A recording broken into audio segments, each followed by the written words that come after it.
des entraînements, ils vont être sérieux comme ça. D'accord. Est-ce que sa famille jot nañ la soutenir ci jóge bi nga jógee Japon pour ñëw Sénégal di fi def li nga xam ne moo di lutte sénégalaise? Oui, sama yaay sama yaay ñëw naa ci Sénégal benn yoon mais gisul sama combat bi. def na tourisme dem na Thiès, Dakar, Mbour, Ndangan Samb comme ça. doon nga def mbapat. non. soo def mbapat sama yaay sama papa gisul sama. mais yow gisuñu la ngay bëre. waaw man dem na mbapat. fan ak fan où.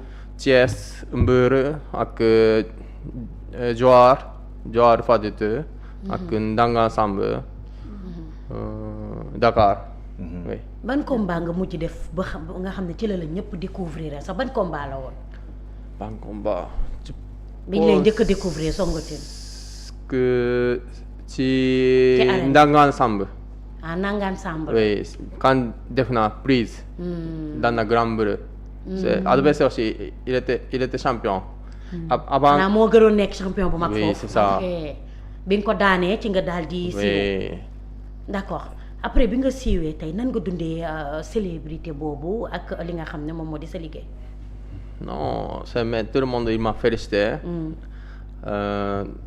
moi j'habite Thiès et Yoff Tongo Dena. donc tous les mamans papa lève sama xarit sama mbokk Songo félicitations.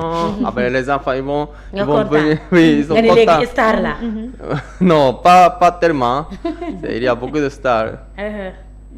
dans la lutte mais ça des na waaw. d'accord mais ba ngay ñëw par exemple ba ngay jugee Japon ngay ñëw Sénégal.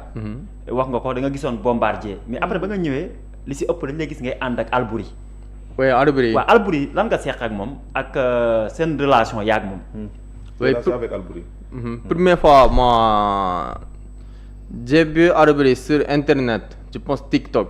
TikTok gis naa. nga ko njëkk a gis. oui après combat il va danser comme ça. mooy comme daane doon fecc noonu quoi. après tout le monde il dit que non Albouri c'est comédien là c'est comédien mais. c'est comédien quand damay gis combat deux comédiens. Albouri c'est bon lutteur. il s'entraîne bien il aime beaucoup d'entraînement. d'accord.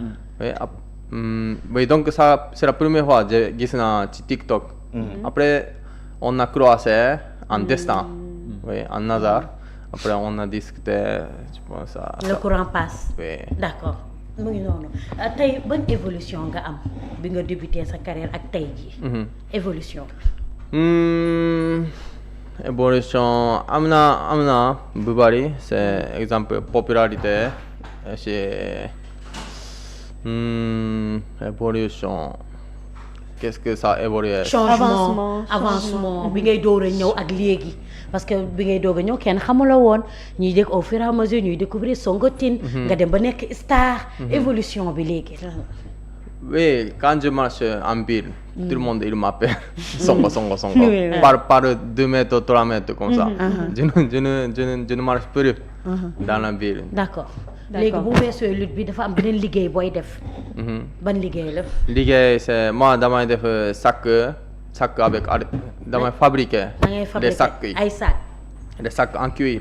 sac en cuir. cordonnier. avec artisan de Thiès. de Thiès. Samba Thiam c'était ben gars il s'appelle Mamgor. oui ils ont grand artisan là. mu ngi liggéey ci Thiès village artisanal de Thiès. donc aussi là-bas c'est sama tous les artisans c'est sama fans là. donc prochain oui après mon victoire ils ont félicité à moi ils vont vivre de boissons comme ça. Songo. mais yàqul dara mu combat lutte bi yàqul dara ci sa liggéey. non ak bëre ak sac affaire de sac fabricant de sac. ak exemple des fois yomb na Albouri ci Japon pour def MMA. comme ça comme agence mais. kon Albouri yaa ko yóbbu woon Japon pour MMA bi. Albouri ak Assane Gueye de Thiatou Bambiro. Thiatou Yoff. Thiaka Faye. oui je pense c'est 5 lutteurs. ak l'autre c'est il y a des sponsors Japon. d'accord mais tey boo waree defar say sac nga am commande am combat war a dem entraîner ji nan nga koy boolee. Oui, mais avant le combat, moi, deful liggéey ma damay def entraînement kese. Je me concentre. Oui, d'accord. boo xasee ba jël combat quoi. Oui, après combat, je vais travailler. dem liggéey. Oui, sinon, je ne peux pas gagner. C'est pas facile. Du yomb la lutte sénégalaise. D'accord ban fierté nga am bu mag bu ci li nga xam ne moo di lutte sénégalaise. Non, je suis fier de lutteurs sénégalaises. Surtout les lutteurs simples. Simple. Pas lutte avec Bëre rap. simple, Oui, ouais, bëre ouais, simple. ouais. Moi, j'aime bien les amateurs de Pourquoi? lutte.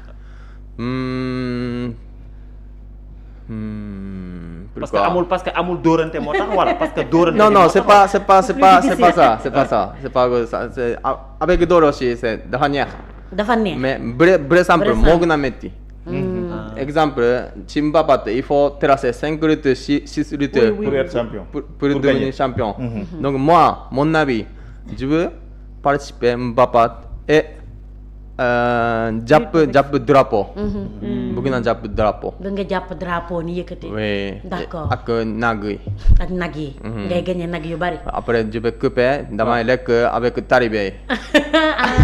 soo gañee nag yi da nga koy yóbbu ci daara yi. ci daara ñu rey ko nga lekk taalibe yi. Oui. donc maanaam en dehors de ça yow da ngay def social. Oui, c'est ça bëgg na ça. d'accord bëgg nga loolu bëgg nga loolu.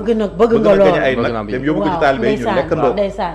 xam naa ñàkk sax dinañu ñëw. après Waaw, incha allah si billaay, yooyu noonu si à la fin. ndeysaan. mais dama bëggoon ñu ñëwaat ci làmb parce que sénégalais yëpp si làmb lañ la découvrir si làmb lañ la xamee làmb moo tax sénégalais yëpp xam la. est-ce que yomboon na yow ba ngay ñëw si làmb nga gis ngemb xam nga booy bëri da ngay ngemb ak yooyu sa yaram si picc ak yooyu. ak yooyu dérangé wu la woon. Non, ça dérange trop. Dérangé Ça woon na. dérange. C'est le suuf itam. Suuf ak ngem. waaw ak touche waaw, bopp comme ça. mooy ah, fii. Léewtoo. ak Oui. Leewtoo. Léewtoo waaw. Léewtoo. La lutte olympique c'est interdit de frapper tête. Ouais, Aussi ouais, ça, c'est amul vrai. jàpp ngem amul suuf. C'est ci tapis. Oui. Donc am na difficulté bu bari. Mais ici c'est Sénégal. Moi damay def bëre sénégalais. Donc je dois adapter la lutte sénégalaise. Donc C'était pas facile.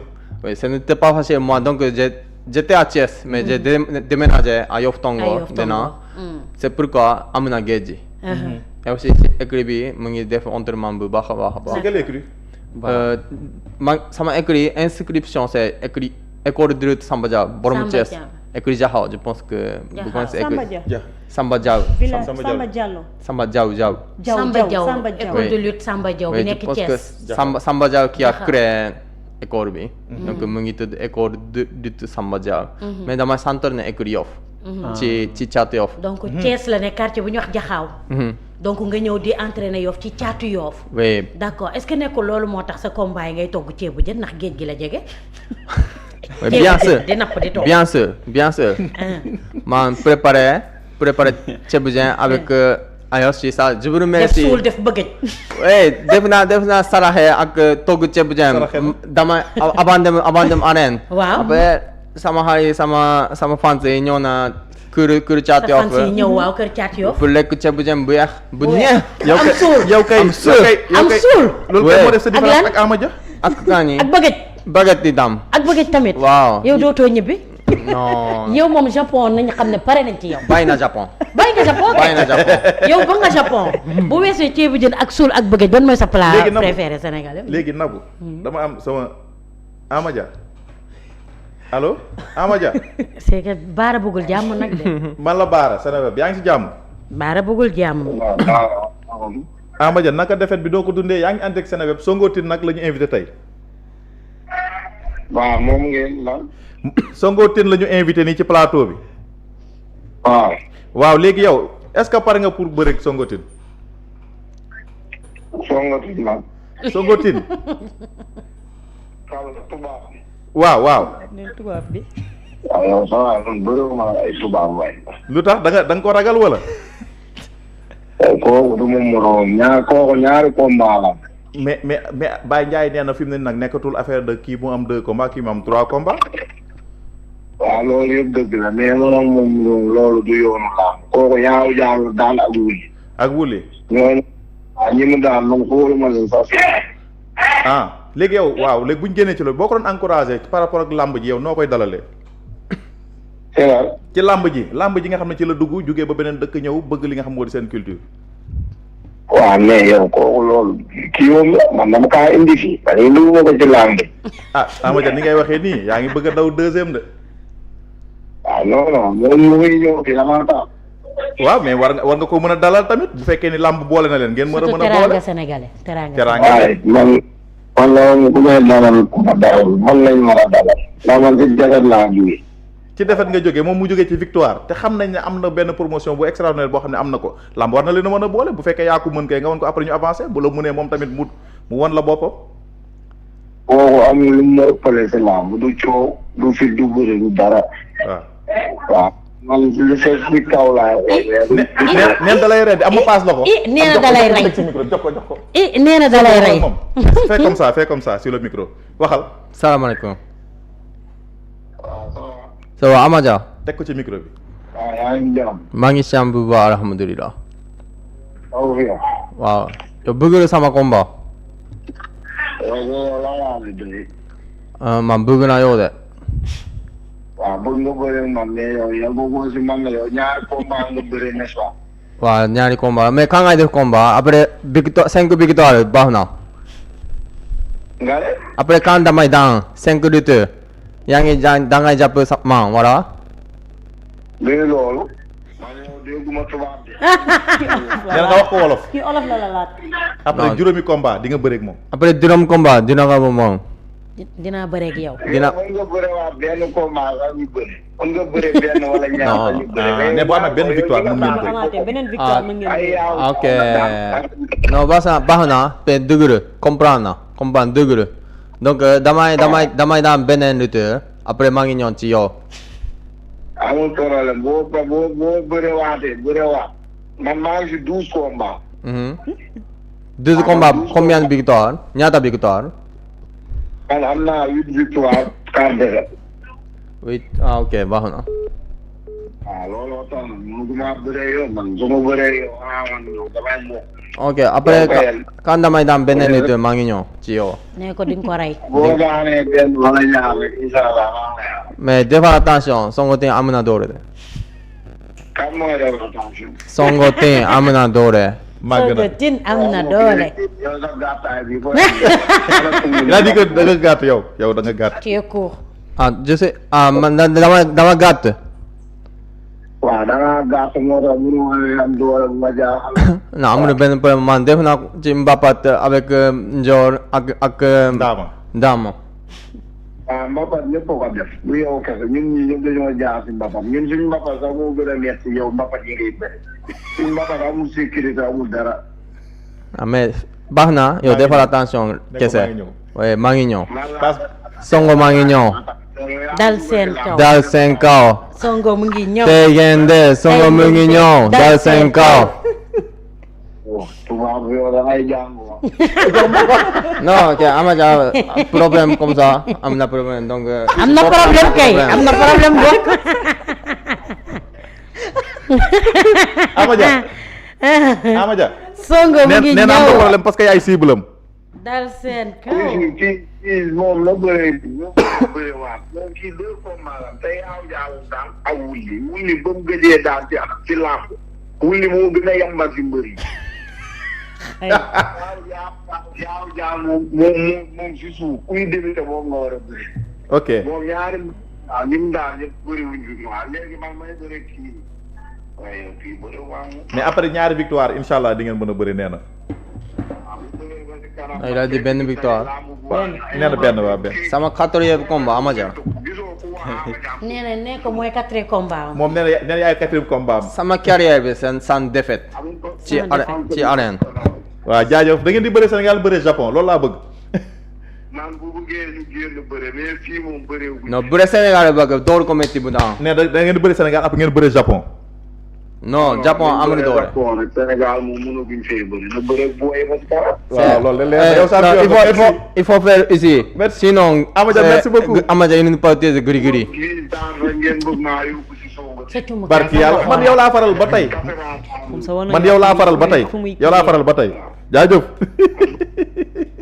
léegi kam mooy faral. kan nga faral yow.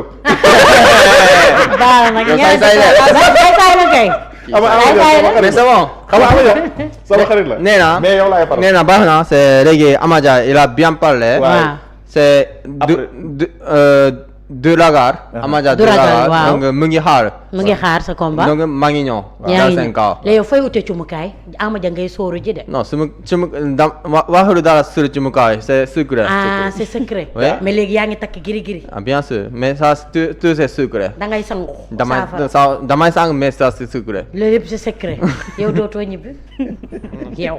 aussi sa relation ak Cheikh Modou Kara. lan la c'est quoi la relation entre. Non, c'est le monde Kara sama Sering là. Man Jakara là. Il m'a donné tous Bambakara. Baba. Bambakara. Bambakara la la tuddee. Bambakara. Bambakara. Bambakara moom la la tuddee. waaw. d'accord. Songotin alias Bambakara. Ouais. macha allah. d'accord. mais noo gisee loolu aussi nga ñëw par exemple nga gis sëñ Modou Kara benn guide boo xam ne xam-xam bi ak taalibe yooyu ak Serigne Touba aussi nan nga gisee loolu fii si réewum Sénégal. Non, première fois, Ben Sénégalais qui m'a enseigné, c'est une phrase. Bireo Bamba comment? Léo bi Bamba mooy kii comment? Waaw tubaab du dara du rek. Léo bi Bamba mooy kii comment? waaw. Jërëjëf Serigne Touba, jërëjëf Serigne Touba. Ça c'est histoire du Sénégal. C'est Serigne Touba, qu'est-ce qu'il a fait? Tubaab qui a amené des étrangers pour utiliser Serigne Touba, mais il est retourné au Sénégal. Deful dara. Du def dara comme ça. Donc c'est grande personne, Serigne Touba, c'est grande personne. Après, Serigne Touba qui a créé les enfants. Après, il y avait Serigne Modou Kara aussi. C'est un parti de fils de... Oui, c'est comme ça. Aussi, Cheikh Ibrahima Fall aussi, c'est comme ça. Donc, mais Ba dama bëggoon ñu ñëwaat si làmb ji parce que effectivement nee na moom cubukaay galaaj mos na koo jàpp si làmb avant combat feebar nga après ba nga bëri aussi feebar nga yu mel noonu mais est-ce que yow miser nga bu baax a baax si wàllu mystique parce que est-ce que xam nga ne làmb du doole kese bu du entraînement kese après nga ñëw bëree ak technique bi nga am parce que d'habitude yow say combat yow da ngay indi ay clé japonais quoi maanaam da ngay ñëw di def ay judo mel ni lu judo di comme ni nga daanee la dernière fois kii nga xam ne moom moo nekk wuli c'est-à-dire technique bi nga am est-ce que tamit miser nga bu baax si wàllum mystique cumbukaay yi bëri giri rek yooyu noonu mystique, cumbukaay, c'est pour protéger. Protection. Pour la protection seulement. C'est pas pour terrasser. Pour terrasser, ça dépend de moi en soi. Ça c'est vrai. Il faut dans la ligue bu baax, entraînement bu baax, maîtriser technique. Mais pour utiliser la technique avec force dans l'arène, il faut bien former la tête. Tête, ça veut dire mentalité. C'est important. Mentalement, c'est comme, plus important. Comme ni nga ko jaralee Ada Fass nga gis ko noonu muy bëree ngembul yi nu muy ngandee noonu bëri ay yow loolu jaral la ko quoi nga gis mbër bu ne jël naa 20 millions. wala 10 millions wala 5 millions. def ko si giri kon yow amoo kii boobu amoo culture boobu. Japon. Ici. Non, ici. Est-ce que tu es prêt à mettre 20 millions sur l'aspect mystique? Non, c'est 20 millions. C'est énorme, ouais. C'est pas normal. C'est énorme. trop. Mais ça dépend du lutteur. Si il croit le gris-gris, il y a des effets. Si il ne croit pas, c'est moi j'aime bien Modoro. Est-ce que Modoro il fait trop de gris-gris? Je pense qu'il fait mystique, il fait quelque chose avant combat, mais il ne porte pas gris-gris Boubari, mais il était roi des arènes. Aussi, il est très bon personne, son discipline est très extraordinaire. léegi Sonko Tine buy bëree. tout sam ñëpp dañ ko bëgg. parfois da ngay gis sa homme de tenue bu ñu taxawee image yi da koy wane booy bàkku yaa yëpp dañuy kontaan dañuy retaan. pourquoi booy bàkku nga jël bàkku Balla Gaye. Non, bàkku Balla Gaye c'est moo gën a neex. moo gën a neex. léegi Balla Gaye légende là mais il est un peu vieux mais par avant il était trop fort. Trop fort. Aussi son fils c'est son petit frère Sathies aussi il est trop fort. Donc non, tout le monde aime bien Bàkku Balla Gaye. C'est moi aussi j'aime très bien Bàkku Balla Gaye. Balla Gaye aussi j'aime bien. D'accord. Quelle est la différence entre sport de combat japonais et sénégalais? C'est la lutte olympique voilà. Et lutte sénégalaise. Non, Japon il n'y a pas de mystique. D'accord. Il n'y a pas gris-gris. Sur l'aspect technique? Oui, c'est juste technique et respecter les entraînements comme ça. et D'accord. tapis aussi tamit ci tapis ngeen di bëree amul suuf. waaw amul suuf. oui amul suuf amul ngemb. donc fii da nga am entraîneur yooyu liggéeyal pour ñu lay jàngal li nga xam ne moo di làmb sénégalais. oui fii aussi la lutte sénégalaise il faut bien former les jambes. Les jambes c'est la base. charge. oui charge tànk yi. c'est am suul na tànk solo. yi ndengeen yaram bi. oui xam na suul tànk yi. ndengeen yaram bi. na ngeen yaram. oui ça c'est am na solo. waaw oui donc tous les lutteurs qui habitent à côté de la mer, à côté de la plage, ils ont des avantages. comme Reug-Reug. Comme Leugre, comme General Malika, comme Tchatioff, comme Albury, comme non il y a beaucoup de lutteurs. Albury nag léegi moom taxawut Albury moom léegi dafa wàcc moom. oui Albury léegi muy Japon. elle est entraîné wul moom. non Albury mu ngi def entraînement bu bari. fii moom léegi moom bàyyi na làmb ji moom. non bàyyiru làmb mais léegi il concentre MMA seulement. juste MMA. moo ëpp xaalis. Oui, quand il sera champion, Oui. il y aura de l'argent plus que MMA bi ñoom Reug Reug dem. kase yi fi moo ko moo fuuf. ko waaw. ok. plus c'est que nag que li ay opportunité la yoo xam ne da ngay échelonner Mais- pour avancer. si c'est roi des arènes, Aha. roi des arènes, il y a de l'argent. ah d'accord. Je pense qu'il y a des sponsors, il y a l'autre l'argent aussi, c'est s'ils vont faire business aussi. d'accord yaakaar nga un jour nekk roi des arènes fii ci Sénégal. Inch'Allah. yaakaar nga ko. Man, yow waaw am nga yaakaar bi yow. waaw bëgg naa de. ak lutteurs yu mag yi nekk Sénégal yëpp. Waaw, c'est au fil du temps, moi aussi, je vais avoir beaucoup de muscles, Waaw. comme Eumeu Sène. Comme Eumeu Sène Eumeu daa Sène. gàtt la. Waaw, daa aussi, gàtt. non, Louis de Tigre. Fils de Tigre. Moustapha L'œil de Gueye. tigre. Moustapha Gueye aussi, Moustapha il Gueye. était petit, mais il a même des... Modou Lo même Modou Lo. même Modou Lo. Oui, ouais. même Modou un peu plus élancé. plus long que moi, mais Eumeu Sène, c'est pas beaucoup différent. ok. Mais il a des Rapport à la forces, taille. il est fort, technique, chef, mentalité. Il a 5 ans, non, 46 ans comme ça. waaw il a 46 Mais ans. il est Il est toujours encore là. dans l'arène. Ah très bien en tout cas yàlla na yàlla def jàmm nga nekk roi des arènes comme ça mais nag ça sera difficile parce que y a sur ta route y a Siteu. y a Sa Thiès. Sa Thiès. y a Franc. y a Reug Reug. y a Boy Niang y a Ada Fass. y a Sa Thiès le roi. Même Modou Lo. il est encore là. Tu veux un combat avec Modou Lo. avec l'ex-roi des arènes.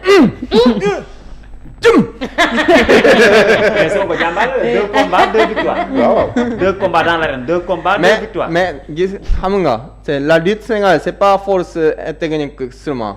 am na solo les fans yi. fans yi. donc doole bi lay may. damay wax fii. waaw fans yi tous les fans yi. waaw. sama supporter il faut venir arène nationale pour waaw ñu lay supporter. supporter si. jënd billet ak tous les mairies Mairie yi ci koñ yi, waaw, ça c'est mag vrai. yi il faut préparer car Waaw. ak billet. waaw Waaw. pour waaw am na jënd solo pour supporter Sonko team. mi ngi woote. Ah, mu ngi nee woote? nañ Ah, jënd billets yeeg kaar yi. waaw. may ko mu dem surtout le maire de Yoff. Oui. ah. waaw. waaw il doit acheter des billets. ñu lay jàppale gën la dooleel. Ouais. parce que wax na dëgg Ambara parce que la plupart des promoteurs à chaque fois bu ñuy xool ne doo jaay ticket yu bëri du public. ñuy sawar ci say combat par contre bu fekkee ne bu ñu la joxoon tey 5 blocs tey nga jeexal ko. Ouais. promoteurs yi dañuy ñëw combat yi day gën di bëri di dem. C'est am na solo. Par exemple donc ce que Amadou mu ngi wax. Ouais. ça aussi c'est vraiment vrai. Moi C'est vrai. 2 combats seulement. Je ne peux pas amener beaucoup de sports. Ouais, ça, c'est vrai. Mais si je vais continuer de waaw boo terrasser amee les combat yu leaders. bëri waaw. mais est-ce que tu es en train de rencontrer les Japonais qui sont là au Sénégal. l'association des japonais. Ah, La communauté japonaise qui est au Sénégal. oui, il y en a. Maintenant, ils ont commencé de suivre à mon combat. Mais des fois, il y a des travaux, donc ils ne peuvent pas venir. Ah, ils viennent. Oui, mais il peut venir, tout le monde, il peut venir supporter mon combat. c'est bien. Et les autorités qui sont là-bas, ils te suivent. au Au Japon. Japon, Ouais. oui, maintenant, ils ont commencé à suivre. Oui, maintenant. à Songo Sine ak léegi. ambassade seen ambassade bi aussi. Ambassade Japon aussi. Ambassade Japon, il était en présent le jour de combat royal Satches Modoro. Ndeysaan. Oui, il était là-bas. Donc après, si on va inviter l'ambassadeur aussi, il peut venir dans l'année. mais parfois boo amee combat est-ce que di nga dem ambassade bi jënd nga jël ticket yooyu mayaat ko waa Yoff ak Thiès ñu ñëw supporter la. Ça, je ne pense pas, mais d'accord mais di nga ci xalaat. oui. à part ceebu jën lan mooy sa plat préféré fii Sénégal. sama plat préféré. waaw. léegi ceebu jën. yow ceebu jën rek nga xam. non xam naa lépp. xam nga lépp. ceebu jën. supp kanja. waaw waaw. domoda mais domoda soppul domoda. ak limon. ak nga jàpp nee na bëggul domoda. mais bëgg ma. bëggoo domoda neexul domoda. neexul. bëggoo domoda. Maa ngi domoda neex na forox na de am na limon de. domoda dafa diis. dafa diis. maafe moo diis domoda diis. maafe itam maam bëgg ma. maafe tamit bëggoo parce que dafa diis. sopp na neex na mais bëgg ma. bëggoo d'accord. mais c'est bon neex na c'est bon. c'est bon waaw c'est bon neex na. cere ak meew. mooy plan bëri. dafa neex. cere ak meew. booy tëdd boo entraîné booy tëdd moom ngay naan. waaw après non après leer na ba pare damay lekk cere ak meew. nga tëdd mu def couchant. oui. couchant mooy cere. te moom mooy toggal boppam de. ah. yaay toggal sa bopp yaay togg yow. maa ngi démb togg naa ceebu supp kanja ginaar. bu kanja ginaar. non. da lay tànn na mais démb invité professeur de CNEPS. CNEPS centre d'éducation populaire et sportive de Thiès. tout le professeur il m'a dit sa supp kanja ginaar lii naan la mais quand mu ngi lekk supp kanja ginaar songo ça c'est 10 sur 10. neexoon. 10 neexoon na trop. dañ laa rus rek. ma 8 professeur ñëw naa ci sama kër. après dafa jeex. mu jeex tàkk. oui. suppu kanja ginaar bi ñoom lañ. daa jeex. léegi à part suppu kanja ginaar ban nga gën a mën a togg ceeb moom mënoo ko. ceebu jën de rosi bi maîtriser woo ko. ceebu jën bu xonk. ceebu jën dafa laaj temps de rosi bi ci détail yooyu. non kii jorof c'est Jollof rice. non jorof rice. non pas jorof rice c'est un restaurant qui m'a enseigné. ñoo la jàngal ceebu jën jàngal ma. ah très bien. bëggëj nga defar sa bëggëj defar suul. oui roof jën bi. bien sûr. lépp. ñëw. comme ba mënul lii. mais noo gisee teraanga Sénégal comme ni nga koy déggee Sénégal dëkku teraanga la. est-ce que yow yaa ngi koy dudd. oui maa ngi c'est moi j'ai reçu beaucoup de teranga par Sénégalais donc ma ñëw naa Sénégal damay développer lutte olympique pour ci xale yi. aussi des fois maa ngi dem Daara pour jox ko pain ak meew sucre comme ça. mais moom tout le temps day wax ci social. parce que sànq ba léegi mu ngi koy évoquer. yow le fait que ngay dimbali néew ji doole daf la neex passion la ci yow. Oui, c'est ma passion. Et aussi, moi, j'aime bien les talibés. Les talibés, ils sont intelligents. Mais, exemple, si les étrangers qui viennent au Sénégal, ils pensent qu'ils vont demander l'argent, les enfants qui sont à la rue sûrement. Mais ils apprennent Coran et aussi la vie du talibé, c'est pas facile. C'est pas facile. Mais il fait des efforts. Aussi, exemple, Arboudi aussi, il était talibé. Donc il est intelligent. Il est intelligent, il a été talibé. C'est ça qui est important. Mais l'éducation de talibé, c'est très bon. mais est-ce que Sénégal am nga fi artiste par exemple ak. Oui, je connais quoi ndaanaan yeeg yooyu. Wally Seck. yow ban woy Wally nga mën. musique Wally. waaw ban moo la ci gën a neex ban mooy sa chanson préférée bu Wally. Ah sama chanson préférée. Kooku yow doo woy benn. est-ce que du Akon. Aïda Ndaxan Ndiaye. Wally ak Akon. Akon. mooy ban. Akon. mooy ban. ok. Non, Akon c'est sénégalais mais mu ngi def États-Unis. Akon ci boppam. xam naa Akon. mais moom son yi la xamul. turu son yi la xamul musique bi yow mënoo woy Wally. Akon. waaw woyal woy Akon ñu déglu. Non, Akon xam naa c'est il y a beaucoup de beautiful days comme ça. Beautiful days. yow mënoo woy. Wally. waaw woyal. non mënul woy Wally. woyal. ay ca vas-y woyal. Non. wax ko faut chanter pour nous. non je ne peux pas chanter. ah faut chanter pour nous Mbër la. quand même. mais damay def rappeur. da ngay def day rap. rap. oui waaw rabal ma dégg. dinaa def. ah di nga rap. dinaa def. kañ ngay rap. en japonais ou bien. non en wolof. en wolof rabal ñu dégg rappeur baa ngi. non nee na dina rap après. dinaa rap. dinaa def. di nga danaa jël dégg wolof nii nafu. dinaa rap nga ne ko rapal léegi. dinaa rap. am na benn vidéo bu ma gisoon ci ay mois passé nga demoon Japon. dem seeti ji sa maam. nga doon wax ni da nga ko jege tu es très proche de ta grand-mère. Quels sont les liens que tu as avec ta grand-mère? grand-mère. oui j'ai vu une Sa vidéo boo xam ne dangaa demoon Japon nga dem seeti sa maam tu connais maam waaw moom ak papaam sax ak benn Je grand crois. frère La famille. yaayam Non, pas maman. Je pense que c'était en présent mon père. Waaw. ak Ah. sama mag. sama mag bu góor. sama papa. Ils avaient cuisiné pour toi et tu avais dit que ça faisait longtemps que tu n'avais pas mangé la cuisine japonaise. Non, ça, je pense que yàgg na de. Yàgg na. Ah oui yàgg na kay. Ah, yàgg Ça na. fait Yàgg des na. mois. Donc pour terminer ce troisième combat kan lañ la nekk di négocier pour ton prochain combat. Prochain combat. Non, c'est léegi Amaja c'est des na tuuti. waaw Donc même Boost wax na. Bou Siteu waaw. Oui. yow Bou Siteu combat la. Ça fait diamétralement opposé. Parce que Boost la bëri wax ma bu Siteu moo la mën de. ah mais kickboxing man daan na Boost. ah ci kickboxing. dinaa ko invité kickboxing. fii bu ñëw. daan na Bou Siteu. Donc ça c'est l'avance de waaw Boost. là-bas c'est kickboxing mais fii lutte sénégalaise ci bu Siteu moo la gën léegi a dafa ay. mystique de dafa am mystique de Non, gris-gris. non. ba mu ne la non. ça fait diamétralement Moi je vous ai dit que Aha, nee na waxtaan na aha. mystique pour la protection. Kese. C'est pas pour terrasser. ah ok. Pour terrasser, c'est ici. ketchup nag. Ketchup. Boucher ketchup Mayonnaise voilà. boucher ketchup boucher ketchup. Boucher mayonnaise. yaay tooñ boucher. boucher day génn. Non, doole moo daan Amadia ça c'est boucher mayonnaise là. boucher biir mayonnaise de la daa am biir boucher mayonnaise. Boucher mayonnaise. Et fils du tigre tu veux. Non, fils tigre c'est... non. Oui, c'est un fils tigre. yow 2 combats 2 victoires moom 2 combats 2 Oui, défaites. c'est contraire. Oui. Ça fait doo ko contraire. may chance may ko chance. may ko chance. Mais si damay daan damay jox ko troisième défaite. ci fils tigre. Après mu ngi bàyyi.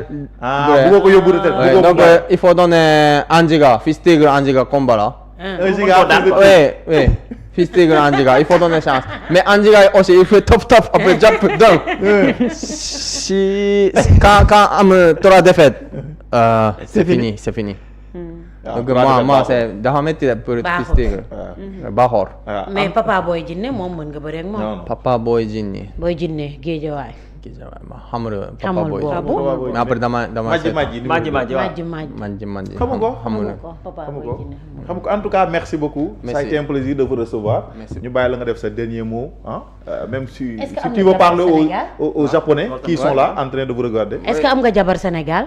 Non, amul jabar Sénégal. di nga am jabar Sénégal. Inch'Allah. yaa ngi labat ci xale yi. am nga gel am nga copine la bëgg a wax. Copine sénégalaise. dina jàpp benn coro. ah. Inch'Allah. yaa ngi bëggante nee na dina jàpp Dina. benn coro. dina jàpp. jàppagul nee na jàppagul dina dina di jàpp conjuguer coro. rek. day conjugué nag waaw. moom day conjugué nee na nobagul. nee na songoti nee na. dina jàpp benn coro. benn coro. waaw d'accord coro bu xees wala bu ñuul. lépp. mais xoolal olof fi tamit dañ la koo jàngal wala dañ koo loolu aussi dafa ma non am na sama maître bi japonais mu ngi jàngale wolof ci Japon. ok mais kii xam na conjugaison. mais man il m'a dit que oh Songo yow des na ba bari. des na lu bari kay mais yaa ngi ñëw nag yaa ngi ñëw. damay jàng ndànk. ndànk. Inch'Allah ma bàyyi la nga tàggal nga remercier aussi tamit. oui c'est bon. waaw vas-y. dafa yàgg de tuuti. waaw effectivement. ok maa ngi koy nuyu sama mag ministre des affaires étrangères Cheikh Niang. qui sama mag la. aussi sama mag Adjis Diop c'est grand journaliste aussi il va gérer toutes les affaires de moi. aussi sama manager Zarbou Diap. monteur Ndoye Couture. Lompan de Yoff. et sama xarit Cheikh Ahmed Tidiane Badiane Mamu Góor. Arbori mu ngi Japon Thiat Yoff Thiaka Faye Assane et Abi. ça c'est borom Yoff Tongor. et Mas Bandamba borom Thiaroye. Serer Aïdara Xeyr Coach Bila école de lutte Samba Dia école de écurie Yoff.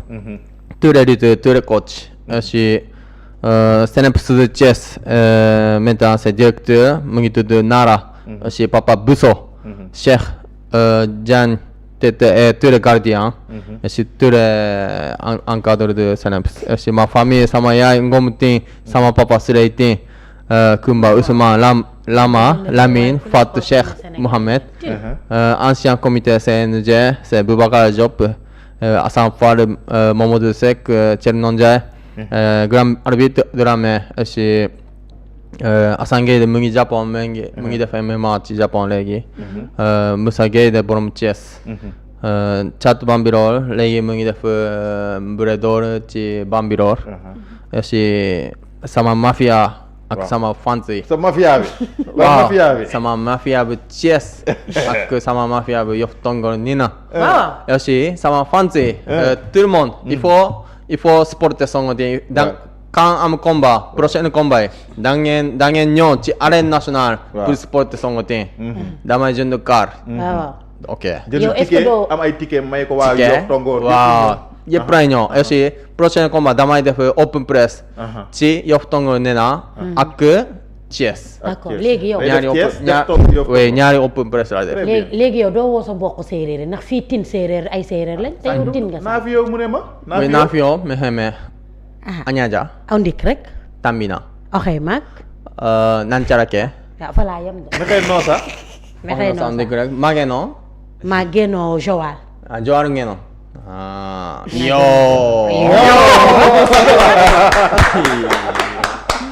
en tout cas merci Sonko ça a été vraiment un plaisir et merci aussi pour la disponibilité merci aussi tamit pour la compréhension jërëjëf ñu ngi lay souhaiter bonne chance bu amaatee combat nga daan ba nekk roi des arènes yàlla na yàlla defal la ko waxal amin di amin waxal amin Sonko yàlla nga nekk roi des arènes amin ci barke Cheikh Modou Kara Mbacké noo rëy ni jërëjëf borom Touba ak sëñ Ahma Mbacké aussi ñu ngi koy nuyu sëñ Ahma Cheikh Ahma Mbacké waay jërëjëf Faye